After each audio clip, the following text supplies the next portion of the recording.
The Great Hall of the Galactic Council was always cold. Not in the way a winter night was cold, but in the way old stone is cold. The walls were made of pale crystal that had been mined from a dead moon long before humans had even learned to make fire. The ceiling reached so high that voices got lost in it. 17 seats sat in a wide circle, each one shaped for the body of the species that owned it. One seat was tall and thin for the crystal Vorthak. One was a soft round nest for the Solari, who could read minds. One was a buzzing chamber for the Krellonaut, who shared a single hive mind across thousands of bodies. And one, near the back, was a simple human chair. It looked plain next to the others. It looked small. The human seat belonged to Ambassador Elena Voss. She had been sitting in it for 11 years. Today she sat in it again, with her hands folded on her lap and her dark hair tied back. And she listened to the Vorthak speaker drone on about a trade dispute between two minor worlds. The dispute was over a rare gas. Both sides had been arguing for 9 years. Elena had heard the same speech, with only small changes, at least 20 times. She did not yawn. She had learned long ago not to yawn in this room. 2 centuries had passed since humans first met the council. In that time, humans had been polite. They had signed treaties. They had paid dues. They had asked questions and listened to long answers. They had been called the new ones for so long that Elena now thought of it as a kind of name. The older species saw humans as young children. Smart enough, perhaps. Useful, in small ways, but not yet ready for serious matters. Elena did not mind being underestimated. In fact, she had come to see it as a kind of armor. While the Vorthak boasted of their crystal cities, and the Solari spoke of mind bridges between stars, the humans had been quietly building, quietly learning, quietly watching. Earth had its own fleet now, and its own colonies, and its own secrets. But Elena never spoke of these things in the Great Hall. She smiled. She nodded. She waited. Beside her, in a smaller seat at the back of the chamber, sat Admiral Marcus Chen. He was a tall man, with gray at his temples, and a soldier's stillness in his shoulders. He was not a diplomat. He was here only as the military attaché, which meant he listened more than he spoke. Elena trusted him more than anyone in the galaxy. Marcus had spent 30 years studying the Council's wars. He had read every report, every record, every dusty old file, and he had told Elena, more than once, that something was very wrong with the way the Council handled violence. They never punish anyone, Marcus had said one night over a cup of tea in Elena's small ambassador's flat. Have you noticed? When a strong species attacks a weak one, the Council writes a letter, maybe 2 letters. They send a censure. They cut off some trade. And then, in 5 or 10 years, everyone forgets. The strong species keeps its loot. The weak species stays weak. The Council calls this peace. I call it something else. Elena had asked him, that night, what he called it. Marcus had only smiled. I will tell you when it matters, he had said. Now, in the Great Hall, the Vorthak speaker finally finished his speech about the gas. The Council voted. The dispute was put off for another 5 years of study. Elena raised her hand to vote with the majority, like she always did on small matters. She was saving her voice for bigger things. Then the speaker turned to her. Ambassador Voss, he said, in his slow crystal voice. Your delegation requested a moment at the end of today's session. The floor is yours. Elena stood. She had a small report to give about a new human colony. The kind of routine update no one really listened to. She opened her mouth to begin, but before any words came out, a small light on her wrist console began to blink. Red. Then it began to pulse. Red, red, red. Elena's mouth went dry. She knew that signal. Every human ambassador in the galaxy carried it. It meant only one thing. A colony had gone silent. Elena looked down at the console. The name on the screen was Kepler Nova. A frontier world. 2 million people. Farms. Schools. A small spaceport. A family-style colony. The kind humans built when they wanted to live close to the stars but still close to each other. Kepler Nova had children. Kepler Nova had grandparents. Kepler Nova had a poet in residence. Elena remembered all of this because she had visited the colony 3 years ago on a goodwill tour.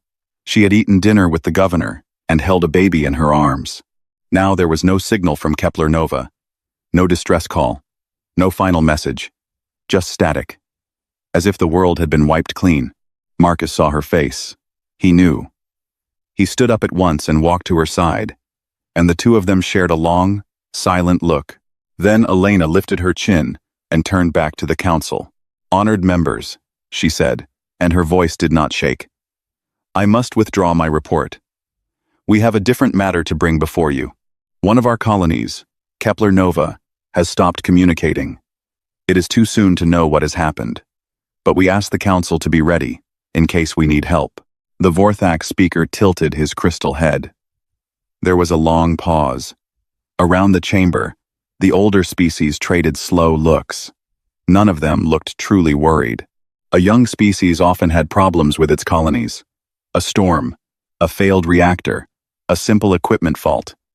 These things happened. "The council notes the request," the speaker said at last. "We advise the human delegation to investigate calmly and to avoid rash actions.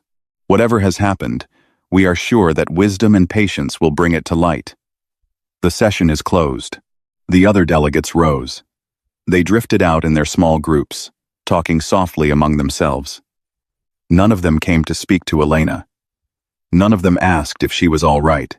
To them, this was a small thing. A young species had lost contact with one of its small worlds. They would handle it. They always did. Elena and Marcus walked out of the great hall together. The corridors of the council building were long and shining, and full of soft music meant to calm visitors. Elena did not feel calm. Her hands were cold. Her stomach was tight. She kept thinking of the baby she had held 3 years ago. That baby would be 3 years old now. Or would have been. Back in the small human office, the staff was already gathered around the main display. The screen showed the latest data from the long-range probes. There were a few faint images: burning farms, empty streets, a single shuttle, half buried in dust, with a child's toy lying near the door. There were no bodies. That was the strange part. No bodies at all. Marcus stood very still as he looked at the screen. Elena stood beside him. "It was not a storm," Marcus said quietly. "It was not an accident." Elena nodded. She did not trust her voice. Marcus turned to her. His eyes were the calmest thing in the room. "Ambassador," he said, "I think we will need to call the president." "Yes," Elena said. "Yes, I think we will." Far away, on a small green world that humans still called home, the sun was just rising over the wide blue oceans. In a quiet office, a phone began to ring. The president of Earth, a woman with tired eyes and a steady voice, picked it up. She listened. Her face did not change. She had been preparing for a call like this her whole life, and so had every president before her. "Send me everything," she said, "and tell the council that humanity will handle this matter ourselves." Outside the window of the great council hall, the stars wheeled on in their slow dance. The galaxy did not yet know that something had changed. The older species went home and ate their evening meals and slept their easy sleep. They thought today had been a normal day, like all the days before it. They were wrong. The day Kepler Nova went silent was the day a long, long patience finally began to crack. And though no one in the great hall had heard it, the crack had been very loud indeed. The next 9 days were the worst of Elena Voss's life. She slept very little. She ate even less. The reports from Kepler Nova kept coming in, slow and terrible, and each one made the picture clearer. Each one made the silence heavier. Human ships had reached the colony on the 3rd day. They found a world that had been picked clean. The farms were burned. The houses were torn open like cans. The schools and hospitals were empty. There were no bodies, not because no one had died, but because the killers had taken the dead with them. They had taken the living too. They had taken everything that breathed. On the 5th day, the survey teams found the first clue: a piece of metal stuck in a wall. The metal had a strange dark color, and a serial number etched in a script the human computers did not know at first. But after a long search, the script came back with a name: Drathari. Elena had heard the name before. The Drathari Imperium was not a council member. It was an outer empire, a strong and cruel one, ruled by a warrior class that had spread across many systems. The Drathari were known to the council as a developing species. They had been raiding small worlds for hundreds of years. The council had written letters about them. The council had passed resolutions. But the council had never moved against them, because the Drathari were strong and far away, and a real fight would cost too much. On the 7th day, Marcus Chen brought Elena a folder. He did not speak as he set it on her desk. He just stood there, very still, while she opened it. Inside were images and reports from a deep human spy network the council did not know about. The pictures showed Drathari markets, big open halls full of cages. The cages held people. Some were green-skinned aliens. Some were furred. And some, in the newest pictures, were human. The report said the Drathari did not just raid for treasure. They raided for bodies. They sold living beings as workers, as test subjects, and as food. There were buyers all across the outer rim. And even, Marcus said in a low voice, a few quiet buyers inside the council itself. Names were attached. Old, important names. Elena read for an hour without speaking. When she was done, she closed the folder very softly, as if it were a sleeping child. Then she stood up. Her face was pale, but her eyes were dry. "Call the council," she said. "I want a full session tomorrow. All 17 species. No excuses." Marcus tilted his head. "They will not like being told what to do." "I do not care what they like," Elena said. "Tell them the human delegation has evidence of a crime against the galaxy. Tell them we are bringing it to the floor. They can listen, or they can try to stop us. But they will not get a third choice." Marcus nodded once and went to make the call. The next morning, the great hall was full. The Vorthak speaker sat at the high seat. The celery mine mother sat in her soft nest.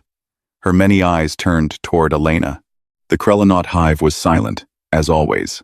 100 small drones, standing very still, around their main body. The other species filled their seats. The hall, which was usually cool, felt almost warm with the press of so many bodies. Elena walked to the center of the floor. She wore a plain, dark suit. She had no notes in her hands. She had memorized everything. "Honored members," she said. 9 days ago, 2 million human citizens were taken from their homes on the world of Kepler Nova. They did not flee. They did not fight. They were taken. Today I will tell you who took them, what was done to them, and what we ask of this council in response. She spoke for 2 hours. She showed the images on the great central screen. She read the reports. She named the Drathari ships, the Drathari captains, and the Drathari markets. She showed the cages. She showed a small human shoe that had been found at one of the docks. She did not raise her voice. She did not need to. When she was done, the great hall was very quiet. Some of the smaller species, the ones who lived on the edges of council space, looked sick. Some looked scared. The Krellonaut drones had stopped moving entirely. Even the Solari Mind Mother, who could feel the emotions of every being in the room, looked shaken. Elena stepped back. "We bring this to you," she said, "because the Drathari Imperium is a known enemy of civilized life. We ask the council for full action. A war fleet. A blockade. A demand for the return of every survivor. We ask for justice." There was a long pause. The Vorthak speaker rose. He was old, even for a Vorthak, and his crystal body had small cracks at the edges. He spoke with care. "Ambassador Voss," he said, "the council shares your sorrow. The acts you have shown us are very bad. We will not pretend they are not. But the council must also think of the long view. The Drathari are a strong empire. A war with them would cost millions of lives, perhaps tens of millions, across many worlds. That cost would not fall on the humans alone. It would fall on all of us." Elena's mouth tightened, but she said nothing. The speaker went on. "We propose instead a formal censure. A strong letter, strong words. We propose trade sanctions to begin in 11 standard cycles, once the legal review is complete. We propose a fact-finding mission to be sent in 2 years to confirm the details. These are the proper steps. These are the steps of a wise civilization. 11 cycles, Elena thought.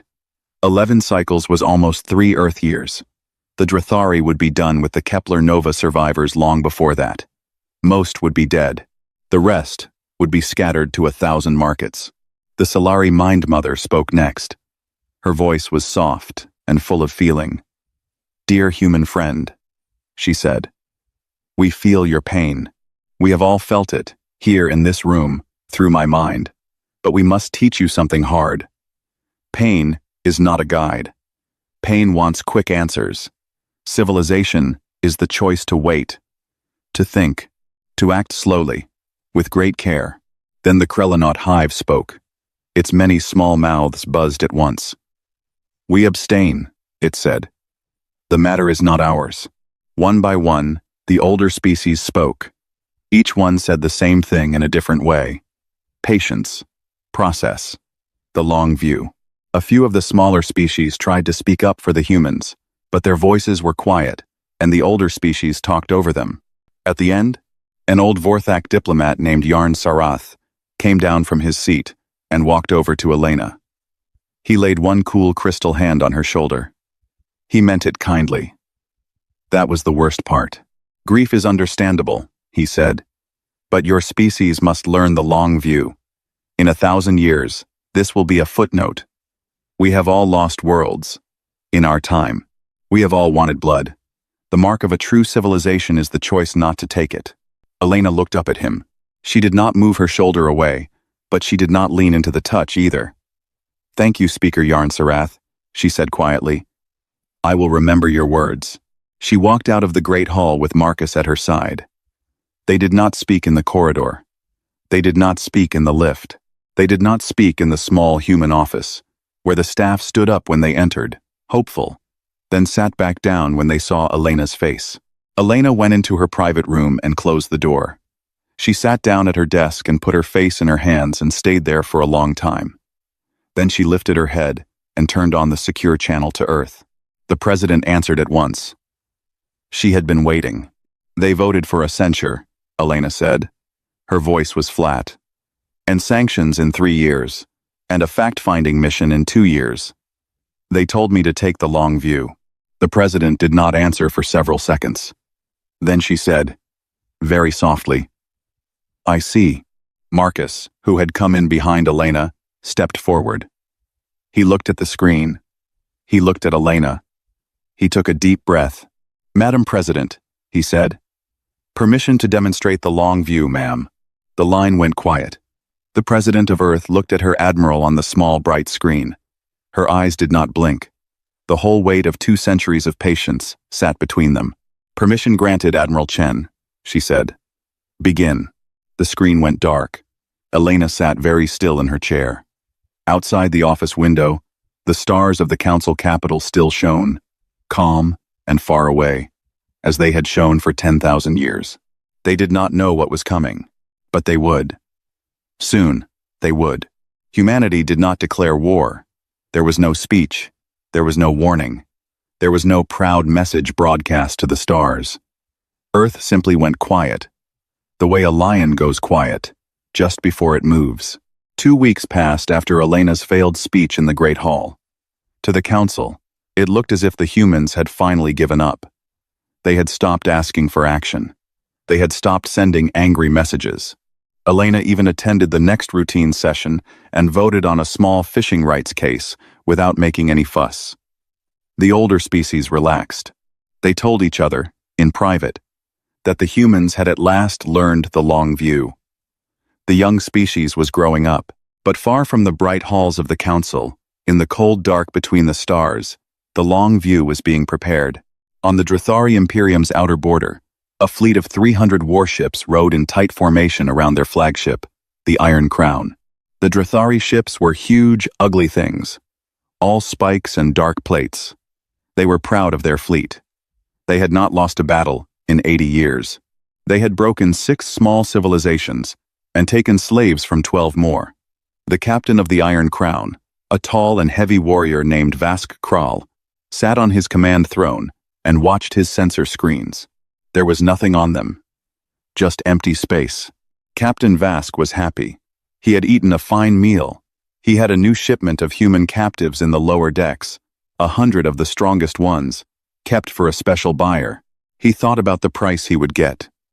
He thought about the small island world he would buy with the gold. He smiled, in his Drathari way, which was a flat showing of his teeth. Then his sensors went dark. Not just one screen. All of them. Every screen in his ship. Every long-range scanner. And every short-range scope. The numbers on his consoles froze, then dropped to 0. Captain Vask's smile faded. He shouted at his sensor officer.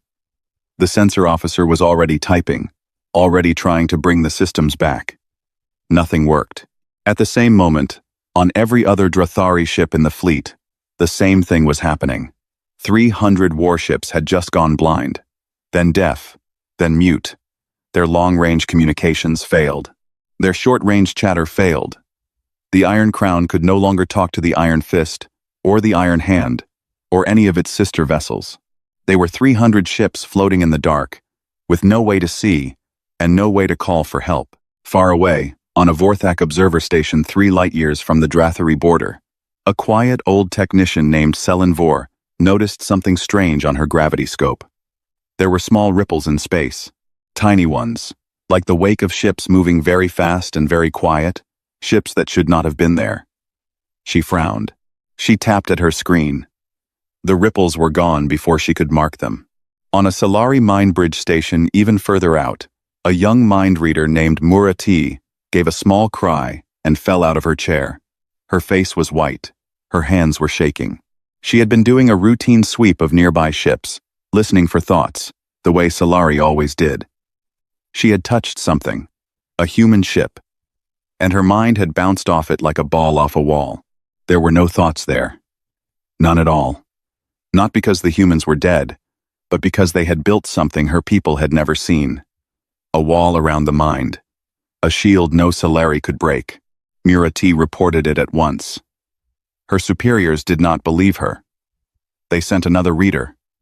The same thing happened. They sent a third. The third reader screamed and had to be sedated. Then the superiors began to listen. Back at the Drathari fleet, Captain Vask was still trying to figure out what was wrong with his ships. He had ordered his men to look out the windows with simple optical tools, since none of the modern systems were working. The men looked. At first they saw nothing. Just stars. Then they saw the stars going out. Not all of them. Just small patches. Patches that moved. Patches that flowed around the Drathari fleet like dark fish around a school of bright ones. The men did not understand at first. Then one of the youngest soldiers said, in a small voice, "Sir, those are ships. Those are human ships. They are right next to us." Captain Vask's blood ran cold. He grabbed for his close defense controls. Too late. The first kinetic round hit the Iron Crown's flank. It was not an energy beam. The Drathari shields were ready for energy beams. This was a simple piece of metal, fired so fast that physics itself broke its rules. The round went through the shield, as if the shield were not there. It went through the hull. It went through 3 internal walls. It came out the other side of the ship. The Iron Crown shook. Alarms began to wail. Captain Vask did not even have time to give a real order before the second round hit. Then the third. The fourth. The Iron Crown was not destroyed. That would have been kind. Instead, it was carefully cut open, deck by deck, by a swarm of small invisible ships that knew exactly where every important system was. Captain Vask, in the last few minutes of his life, saw something he had never seen before. He saw his crew running. He saw fire in his halls. He saw a single human soldier, in light dark armor, walk down his bridge, step over the bodies of his guards, and look at him without anger or fear. The soldier said something into a small wrist console. Then he turned and walked away, leaving Vask alive among the wreckage, because Vask was needed for something later. Across the fleet, The same dance was happening on every Drathari ship at the same time. 41 minutes after the first round struck the Iron Crown, 300 Drathari warships had been silenced. Some were broken into pieces. Some floated dead, their crews captured or killed. The Iron Crown itself was towed slowly into the dark by a human ship that had not even been visible an hour before. Far away, the Vorthak technician Selen Vor was now staring at her gravity scope with wide eyes. The ripples were back. They were many. They were moving in shapes her teachers had told her were impossible. Tight swarms, silent fast moves, coordinated jumps that should have needed long radio calls between ships, but seemed to need none. The humans were doing them as if they were nothing. Selen Vor sent her report up the chain. Her report reached the Vorthak High Command. The Vorthak High Command sent it to the Council. By the time it arrived, more reports were coming in from 20 other observer stations. The same story, told again and again. Drathari ships gone dark, human ghosts in the void, strange weapons, strange shields, strange minds that could not be read. The Great Hall was called into emergency session. The Vorthak speaker rose, his old crystal face lined with worry. The Solari Mind Mother trembled in her nest. Even the Krellonaut hive was buzzing in a way it had not buzzed in years. The speaker turned to the small human seat. It was empty. Elena Voss was not there. Elena Voss was on the bridge of a human ship now, in orbit around a Drathari supply world, watching her people work. Her wrist console buzzed. The council was calling. She did not answer. Back in the Great Hall, the council called once, then twice, then 10 times. They sent messages on every channel humans had ever used. They got no reply. The hall fell into a kind of stunned quiet. Older species who had never been ignored before in their long lives were being ignored now. Then, at last, a single human transmission came in. It was on the main council frequency, the one used for great speeches. The voice that spoke was Admiral Marcus Chen's. It was calm. It was steady. It was almost gentle. Esteemed members of the council, he said, we have begun a small action against the Drathari Imperium in response to the attack on Kepler Nova. We will be brief. We will be careful with civilians. We will return to the table when we are finished. There was a pause. Marcus's voice came back.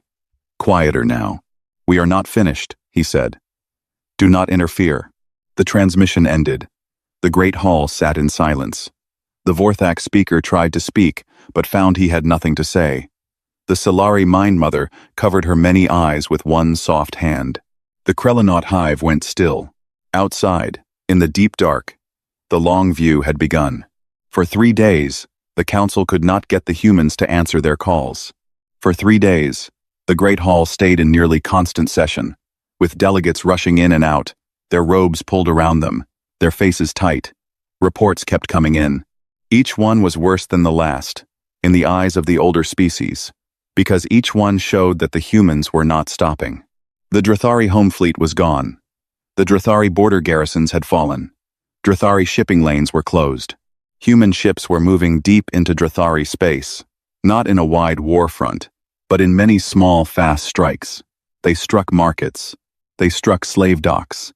They struck the private estates of Drathari nobles. They left the regular cities and farms alone.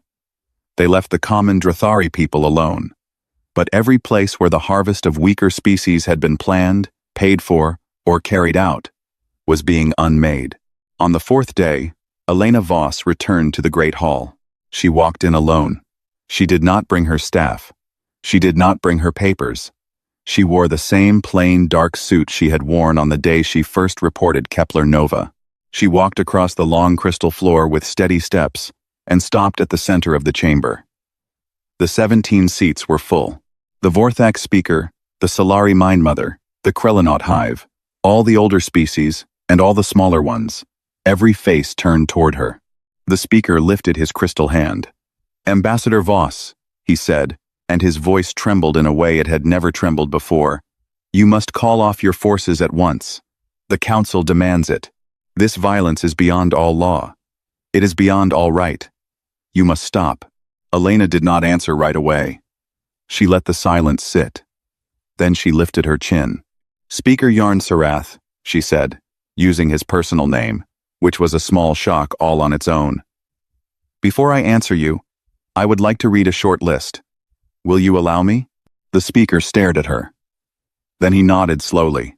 Elena lifted a small device from her pocket. She did not look at it. She had memorized it all. "In the year that the Vorthak call the Year of Soft Wind," she said, "the Drathari attacked the world of Hessa 5 and took 12,000 people. The council passed a censure. The Drathari kept the people. In the next cycle, they attacked the world of Bren 3 and took 80,000 people. The council passed a stronger censure. The Drathari sold the people. In the cycle after that, they attacked the Hollow Worlds and took 200,000 people. The council started a fact-finding mission. The mission has not yet been completed. It has been 40 years. She paused. The hall was very quiet. "In the cycle of the 3 suns," she went on, "the Drathari took the Vren. In the cycle of the Long River, they took the Tesseract. In the cycle of the White Star, they took the Po Lin. 26 small civilizations have been raided by the Drathari since this council was founded. 26. Some of those species do not exist anymore. The council passed letters about all of them. The council called for patience. The council kept the long view." She lifted her eyes to the Vorthak speaker. "Tell me, speaker, what is the long view of a species that is gone?" The speaker did not answer. Elena turned to the Solari Mind Mother. "Mother of Minds," she said, "you told me that civilization is the choice to wait, to act slowly. We humans, we have waited 2 centuries. We have read every report. We have signed every treaty. We have done every slow thing you asked of us. And while we waited, the Drathari took our people. They did not wait. So we ask you now, when does waiting become a kind of crime?" The Celery Mind Mother lowered her many eyes. She did not answer either. Elena turned to the rest of the council. She spoke more softly now, but every word carried. "We have not gone to war," she said. "A war is what civilizations do when they want to take a thing. We are not taking. We are not conquering. We are not crowning a king. We have one goal, and one only. We are removing the systems that allowed Kepler Nova to happen. The slave docks, the harvest centers, the buyers, in every species, who paid Drathari coin for living beings, the officers who gave the orders, the records that hid them." She let that sit. Then she went on. "We are leaving the common Drathari alone. We are leaving their cities standing. Their farms still feed them. Their schools still teach. We have killed no civilian who was not armed. We have struck no hospital. We have burned no library. We are not animals. We are humans. And we are doing what should have been done 100 years ago." A tall, thin Solari delegate at the back of the hall stood up suddenly. He was new. He was young. His name was S. Rennie, and he had not yet learned the rules of careful speech. "This is against the Convention on Proportional Response," he cried. "The Council signed it 3,000 years ago. No species may strike harder than it has been struck. The Drathari attacked one world. You are taking apart their entire economy." Elena turned to him. Her eyes were calm. "You are right," she said. "It is against the convention. But the humans were never asked to sign that convention. We never agreed to it. We were told it applied only to council members in good standing. The Drathari are not members, so the convention does not bind us toward them. We checked. Many times." S. Rennie opened and closed his mouth. He sat back down. The older Solari behind him hissed at him in a soft warning. Then, for the first time in the memory of every being in the hall, the Krellinaut hive spoke without being spoken to. Its many small drones lifted their heads at the same moment. Its great central body, in the back of the chamber, opened a single round mouth. "The humans have been listening," the hive said, in a voice like many bees together. "We have not. The hive sees this now. The hive admits it." Every other delegate turned to stare. The Krellinaut had not made an unsolicited statement in 9 standard years. Some old Vorthak scholars had wondered if it had forgotten how. The Vorthak speaker rose. He looked at Elena for a long moment. Old grief sat in his crystal face. "What do you want, Ambassador?" he asked at last. "What ending do you seek? Tell us, so this may end." Elena let her shoulders drop, just a little. She had been waiting for that question. "We want 3 things," she said. "First, the return of every survivor of Kepler Nova who can still be found. Second, a new treaty, drafted by humans, that the Council will review and sign within 30 cycles. It will be a treaty about predators, about what is owed to weaker species, about the limits of patience. Third, the formal removal of every Council member who can be shown to have bought from the Drathari markets. We have the names. We will share them." She paused. Then she added, more quietly, "After that, we will lay down our arms. Not before." The speaker bowed his old head. He did not have the strength to argue. None of them did. 2 days later, a Drathari surrender ship arrived at the Council capital. It carried high lords of the Imperium in their finest armor, with their flags lowered. They came to surrender to the humans. The humans did not receive them. Marcus Chen sent a single short message back. "Surrender is offered to enemies," it said. "You are not our enemy. You are our example. Go home and wait." The Drathari lords, who had never been refused a surrender in their long history, did not know what to do. They stayed in their ship for 3 days. Then they went home. Their fleet was gone. Their power was gone. Their proud name, the name they had carried like a sword for 10,000 years, now meant only one thing across the galaxy. It meant, do not become this. Do not be the example. Listen, while you still can. In the Great Hall, the older species began, slowly and painfully, to listen. The campaign ended on the 73rd day. Admiral Marcus Chen sent a short message to Earth and to the Council. It said only, "It is done. We are coming home." Then the small invisible ships that had haunted the Drathari sky began, one by one, to turn around. They left no flags planted. They left no monuments. They left only a long quiet behind them. The Drathari Imperium still existed. Humanity had been clear about that. The common people, the farmers and shopkeepers and teachers and children, had not been touched. The cities still stood, but the warrior class that had ruled the empire for so long was gone. The slave docks were ash. The harvest centers were empty. The old noble houses had been broken open, and their records spread to the galaxy. And in their place, a new young Drathari council had been chosen, made up of those few who had spoken against the raids and been quiet about it. The new Drathari council signed the treaty humanity gave them. The treaty was simple. It said, "You may keep your worlds, your culture, and your pride, but you may never again lift a hand against a weaker species. If you do, we will return. We will not announce it. We will simply come." The new Drathari Council signed it within 1 day. They did not even read all of it twice. Elena Voss came back to the council capital one quiet morning 2 months later. She walked into the great hall the same way she had walked in many times before. She wore the same plain dark suit. She carried a single thin folder under her arm. She did not look angry. She did not look proud. She just looked tired, in a deep way, as if a long and heavy season had finally ended. The 17 seats were full. The hall was very still. None of the older species spoke as Elena walked across the floor. None of the smaller ones spoke either. The Solari Mind Mother lifted her many soft eyes. The Krellinot hive turned its drones one by one to face Elena. Even the Vorthak speaker, in his high seat, simply waited. Elena stopped in the middle of the chamber. She set her folder down on the small table in front of her. She did not open it. "Honored members," she said, "I am here to give you the formal close of our action against the Drathari Imperium. We have returned all the survivors we could find from Kepler Nova. There were 8,000. We had hoped for more.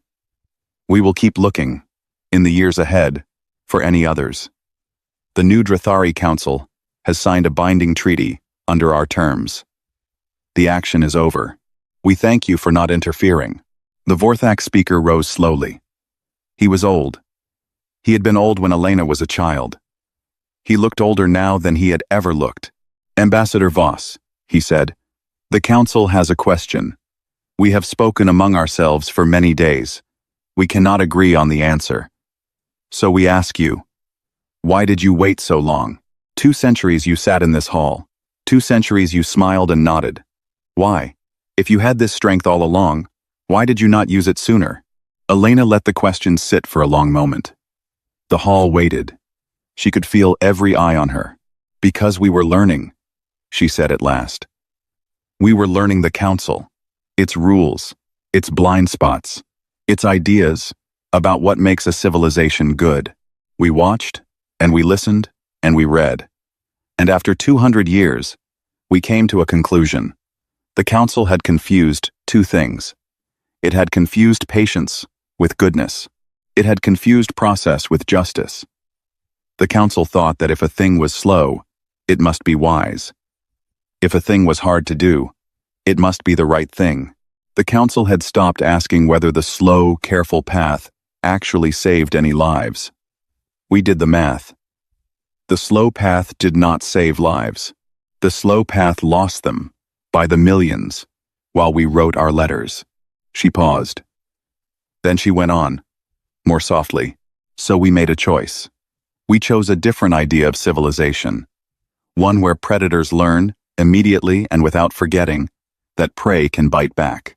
One where the long view is not the view of those who are not yet hungry. The long view should be the view of those who are about to be eaten. We have spent 2 centuries patient. 2 million colonists died anyway. So we tried something new. And here we are. The Solari Mind Mother spoke. Her voice was very small. It was so quick, Ambassador. We did not even have time to prepare a response. Yes, Mother of Minds, Elena said. That was the point. Then Elena opened the folder she had brought. Inside were 47 pages. She lifted them and laid them, 1 stack at a time, on the speaker's high podium. This is our offering, she said. These are the changes we ask the council to make to its own charter. We do not ask for power. We do not ask for a higher seat. We ask only that the rules of this body be rewritten so that the next Kepler Nova does not happen, so that the next species who comes asking for help is heard, so that patience does not become a wall behind which crimes can hide. We ask the council to read these pages. We ask the council to vote. She stepped back from the podium. She bowed, just a little, to the Vorthak speaker. Then she walked back to the small human seat and sat down. The council read the pages. The council argued. The council called in scholars and lawyers and ancient philosophers. There were long sessions. There were difficult words. But in the end, after 1 Earth month, the changes were ratified. Every species voted yes. Not one objected. Even the Vorthak High Circle, which had not changed its position on any major matter in 800 years, voted yes. The new charter was different. It said that any species attacked by a non-council power had the right to immediate self-defense, with full council backing. It said that no member of the council could trade with known slave economies. It said that any council member found to have bought from such markets would lose its seat. It said that delay, beyond a certain limit, was its own kind of crime. The charter became known, in the years that followed, as the Voss Articles. Many years passed. The galaxy was quieter now. There were fewer raids. The few raids that did happen were stopped quickly, often by joint council fleets, sometimes with humans in the lead, sometimes not. The Drathari Imperium became, in time, a peaceful trading partner. Their new young leaders were careful and humble, in a way the old warriors had never been. Their children grew up reading the names of Kepler Nova's dead in their schools. Elena Voss retired 10 years after the speech. She went home to Earth. She gardened. She wrote a small book. Marcus Chen retired too, eventually. He went to live by a quiet sea on a small green world. Long after both of them were old, a young Vorthak scholar named Tessa Rin came to interview Marcus Chen. She was writing a thesis on what her people now called the Silence Doctrine. Marcus met her at his door. He brought her tea on a wooden tray. They sat on the porch and looked at the sea, which was the same color as the sky, both of them blue and slow. Tessarin asked him many questions. Marcus answered them all. At the end, she asked the last one, the one she had come for. "Admiral," she said, "do humans regret the silence doctrine? Even now, looking back? Was it the right thing?" Marcus did not answer for a long time. He watched a small bird, white and quick, dive at the waves. He watched it lift again, with a small silver fish in its beak. He set down his tea. Then he turned to Tessarin and gave her the same 7 words he had once given a president, on a small bright screen, with the whole weight of 2 centuries between them. "Permission to demonstrate the long view, ma'am." Tessarin wrote it down. She sat with it for a long time. She did not yet understand it, fully, the way Elena Voss had understood it that day in the Great Hall. But she would. Her children would. Her children's children would. The galaxy had learned a new lesson. It had learned that the long view does not belong only to the strong. It belongs most of all to those who remember. And humanity, the small young species in the back seat of the Great Hall, had a very long memory indeed. Far above, the stars wheeled on in their slow dance. They had seen empires rise and fall. They had seen the careful old council and the quiet new humans. They did not judge.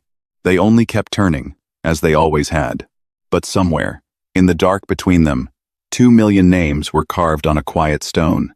And every year, on the day the colony fell, a single small ship still went out to read them aloud, one by one, into the silence that had once been Kepler Nova. Humanity did not forget. That, in the end, was the whole story.